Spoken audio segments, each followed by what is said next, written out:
plants and planters। अस्सलामुअलैकुम दोस्तों, कैसे हैं जी सब। उम्मीद करती हूँ सब ठीक ठाक होंगे।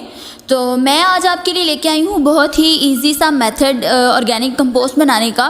तो बेसिकली ये जो मेथड है ये उन लोगों के लिए बहुत ही ज़्यादा फ़ायदेमंद है जो कि बिज़ी रहते हैं और उनको ये मसला रहता है कि वो अपने प्लांट्स को बार बार फर्टिलाइज़र नहीं दे सकते और वो उनका ज़्यादा ख्याल नहीं रख सकते। तो ये उनके लिए बहुत ही अच्छा है। इसके लिए आप देख रहे हैं मैं एक प्लास्टिक की बोतल यूज़ करने वाली हूँ और प्लास्टिक की बोतल आप अपने कंटेनर के हिसाब से चूज़ कर सकते हैं उसका साइज़, और ऊपर से ऐसे आपने इसको कट कर लेना है। साथ आप ये भी देख सकते हैं कि मैंने पूरी बोतल में जगह जगह सुराख कर लिए हैं। तो इसके जो ऊपर इसका ढक्कन है उसमें भी मैंने सुराख किए हैं।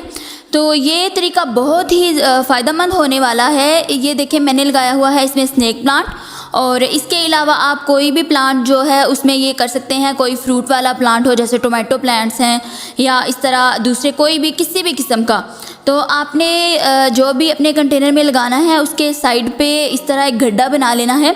तो ये चीज़ आपने ध्यान में रखनी है कि जो जिस कंटेनर में आप लगा रहे हैं उसमें जो जिस जगह पे लगाना है उस जगह पे हमारे जो प्लांट्स हैं उसकी रूट्स ख़राब नहीं होनी चाहिए। तो ये थोड़ा सा मेरे प्लांटर में भी साइड पे जगह खाली है तो मैं उधर ही इसको लगाने वाली हूँ। ये एक किस्म का एक प्लांट का जो जैसे फर्टिलाइज़र बनाने वाला प्लांट हम इसको कह सकते हैं।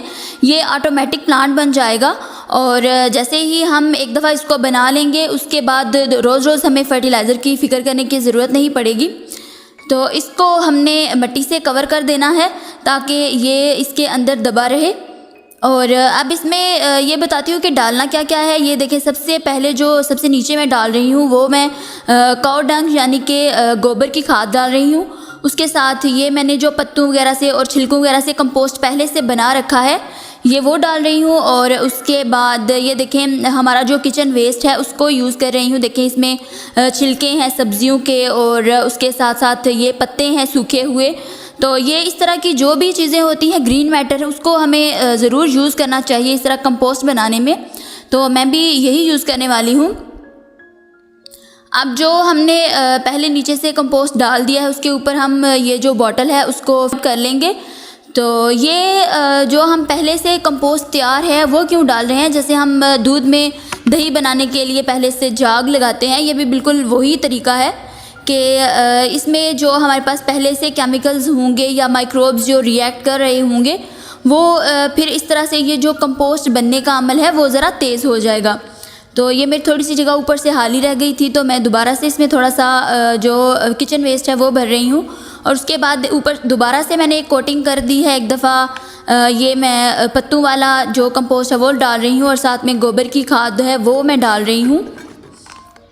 ये जो ऊपर का हिस्सा हमने काटा है इसको हम बंद कर सकते हैं और बस इसके बाद यही काम रह गया, हम इसको पानी दे देंगे। और अब जैसे जैसे जब भी हमारे प्लांट को पानी की ज़रूरत होगी हम इसको पानी दिया करेंगे और ये जो हमारा कंपोस्ट है ये ऑटोमेटिकली बन के जो सुराख हमने किए हैं उनसे हमारे प्लांट को मिलता रहेगा और आपको खुद ही नज़र आएगा कि आपका प्लांट कितने अच्छे से ग्रो करने लग गया है। तो दोस्तों आपको ये वाला मेथड कैसा लगा है ये मुझे कमेंट करके ज़रूर बताया करें और साथ में वीडियो का भी बता दिया करें कैसी लगी है आपको। तो मिलते हैं नेक्स्ट वीडियो में। अल्लाह हाफिज़।